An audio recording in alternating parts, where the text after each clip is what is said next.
El Señor esté con vosotros. Lectura del Santo Evangelio según San Mateo.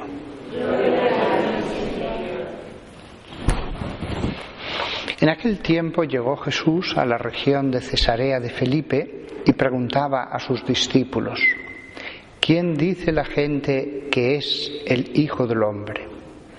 Ellos contestaron: unos que Juan Bautista, otros que Elías, otros que Jeremías o uno de los profetas. Él les preguntó: ¿y vosotros quién decís que soy yo? Simón Pedro tomó la palabra y dijo: Tú eres el Mesías, el Hijo de Dios vivo. Jesús le respondió: Dichoso tú, Simón, hijo de Jonás, porque eso no te lo ha revelado nadie de carne y hueso, sino mi Padre que está en el cielo. Ahora te digo yo, tú eres Pedro, tú eres Pedro, y sobre esta piedra edificaré mi iglesia, y el poder del infierno no la derrotará. Te daré las llaves del reino de los cielos. Lo que ates en la tierra quedará atado en el cielo, y lo que desates en la tierra quedará desatado en el cielo.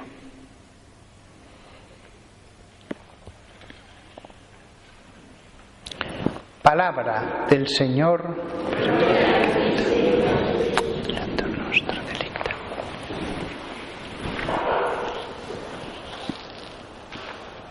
Me quería fijar en este versículo. Te daré las llaves del reino de los cielos. Nunca le dio Jesús unas llaves físicas, nunca. Las llaves a las que se refería eran espirituales, porque las puertas a las que se refería son también espirituales. Es decir, se trata de una autoridad sobre cosas del Espíritu, sobre un reino del Espíritu. Esta afirmación de Jesús hay que entenderla al estilo de las parábolas en que Jesús habla de cómo un señor se fue y dejó en su casa a un oikónomos, un administrador.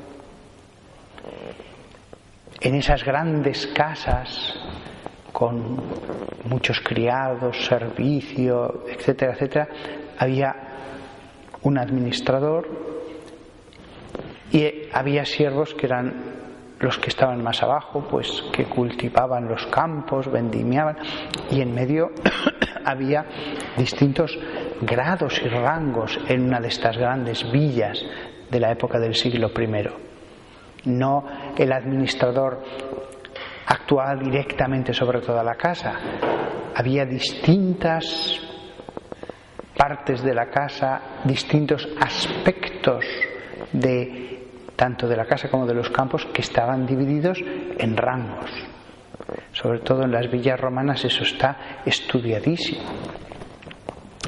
Es así como hay que entenderlo, este versículo. Las llaves eran el símbolo de la autoridad. Fijaos que incluso ahora, tantos siglos después, cuando a alguien se le quiere señalar de un modo especial en una ciudad, se le entregan las llaves de la ciudad. No una, porque habían varias puertas, se dicen las llaves. Después en algunos lugares se empezó a hablar de la llave. Pero es en este sentido de la autoridad. El que tiene la llave puede cerrar y abrir. Los demás tendrán que pedirle permiso, tendrán que pedirle las llaves. Pero él es el que las tiene. Las puede dejar, pero se le devuelven, porque él es el que las posee. Las puede dejar. Lo mismo que en una parroquia viene un sacerdote de fuera y le puede pedir al párroco si puede celebrar tal misa, si puede celebrar tal bautizo, y le puede dejar las llaves, o puede dejárselas a una persona para que le abra la iglesia, pero Él es el que tiene las llaves. Pedro y sus sucesores tienen las llaves. No solo Pedro, porque las llaves permanecen, lo mismo que permanece la casa, con lo cual habrá un sucesor del administrador. Y él, a su vez, volverá a abrir, y todos los rangos de la casa tendrán sus sucesores. La casa permanecerá, y más en este caso, que no solo es una casa, es un reino. Es un reino. Fijaos que tampoco dice: te doy las llaves del reino de los cielos. Dice: te daré.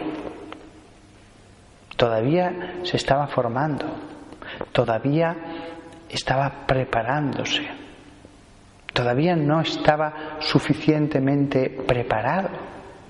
Esos años, con sus sufrimientos y el sufrimiento final de la pasión, suponen una forja de los fundamentos de la Iglesia.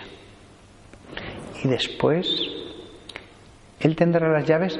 Si bien hay otro versículo en que sí que se les dice a todos los apóstoles: lo que atareis en la tierra será atado en el cielo.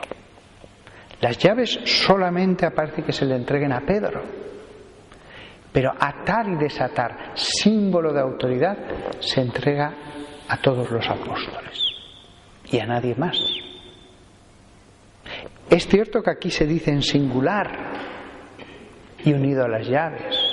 Luego, Pedro y sus sucesores tendrán una mayor autoridad que el resto, que solamente se habla de atar y desatar. Esto es lógico que Jesús lo determinara así. Dios siempre actúa con la razón, con la lógica. Dios siempre es razonable.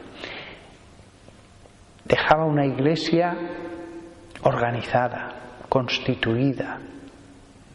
La esencia de la iglesia era la misma después de la ascensión que ahora en el siglo XXI. Cambian las vestiduras, cambian los edificios, pero la esencia de la iglesia es la misma. Acabo esta reflexión sobre este versículo diciéndoos que os deis cuenta de que estas llaves existen. Son invisibles porque son del Espíritu. Ni siquiera hubo después un momento en que Jesús le dijera: ahora te entrego las llaves. No hacía falta. Quedó bien claro que Él era el jefe, que le había dicho que apacentara sus ovejas. Con eso estaba claro. Eso había que entenderlo a la luz de este versículo y de tantas veces como en esos 3 años les diría a los 12: vosotros 12 pastoread al que va a ser mi rebaño, y entre vosotros Pedro será el que será cabeza. Seguro que usaría expresiones de ese tipo: será cabeza. No diría será vuestro general como en el ejército, será vuestro emperador como en el imperio, será el posesor de la casa como en el ejemplo de las villas que habíamos puesto. No, no. La autoridad en la iglesia era otra cosa. No es la autoridad del mundo que existía entonces y ahora. Es otra cosa.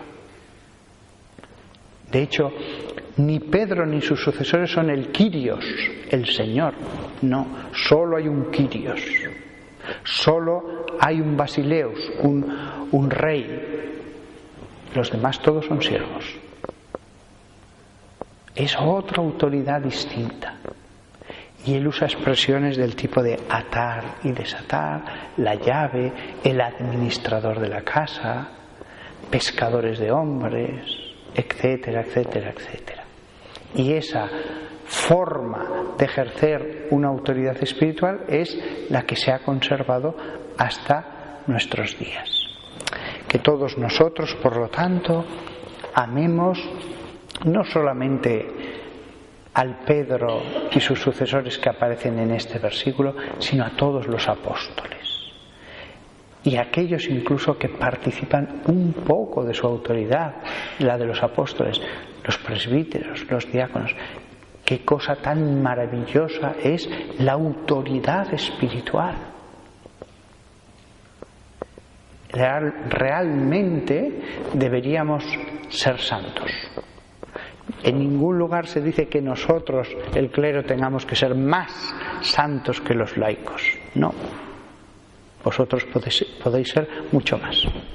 Pero nosotros deberíamos serlo por la autoridad que ha puesto en los apóstoles y que ellos han repartido en el clero, gobernando parroquias, gobernando grupos, rebaños determinados. Que todos nosotros amemos este grandísimo regalo de Dios, con el que se custodia la fe, con el que se custodia la tradición a la hora de leer las Escrituras. Porque sí, las Escrituras nos han sido dadas, pero Jesús ha puesto una muralla, que es el clero alrededor, custodiando esas Escrituras. Que la Virgen María, exenta de toda autoridad, la sierva de estos siervos de Dios, nos ayude, lo repito una vez más, a valorar el sacerdocio, porque yo, aunque lo sea, de verdad que tengo un grandísimo respeto por los sacerdotes, por mis compañeros y por el sacerdocio en abstracto.